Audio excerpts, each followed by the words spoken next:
I constantly get asked for like book recommendations or movie recommendations or whatever, and so I'm just gonna start making videos showing you all what I read or what I watched every single month. So here's every single thing I read in the month of October. First, we have Rouge by Mona Awad, and we have Manhunt by Gretchen Felker Martin. And it's interesting because neither of these are like my favorite from either of these writers, but the emotions from the books hit so hard. Like Rouge is definitely not my favorite Awad book. That's Bunny, it's always gonna be Bunny. But like I've been pondering that book since I finished it. And it's the same thing with Manhunt. Manhunt is one of those things where it's like the emotions just kept coming back in cycles, and I would just sit there and just be like, damn. Next, we have Never Whistle at Night, which is a short story collection. I really enjoyed it. I read a short story a day throughout the entire month of October. That was really fun. Next, we have I Who Have Never Known Men. This is always recommended to me on TikTok. I've never read it before. I read it, I enjoyed it. It was not what I expected at all based on how people have recommended it to me. Next, we have Secret Diary of Laura Palmer. It was like a special Halloween read for me. I just very much wanted to read something very lynchy. And then we have Catabasis by R.F. Kuang. It seems like I've liked it better than other people liked it, but it's definitely, again, not my favorite work from her. I see kind of like where she's now gotten to the point where she's so famous and such like a big name author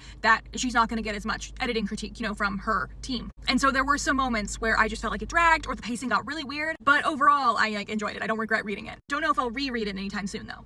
Next, we have Local Heaven. This was the release I was the most excited for this month, and it's definitely the highlight of my month. I really enjoyed it, but I had a personal problem reading it, which is like, I'm such a big fan of The Great Gatsby, and it is like one of my favorite things ever created by man ever. And I knew that my like mental blocks then with like something I loved going into like Local Heavens, going into a reimagining, going into a like,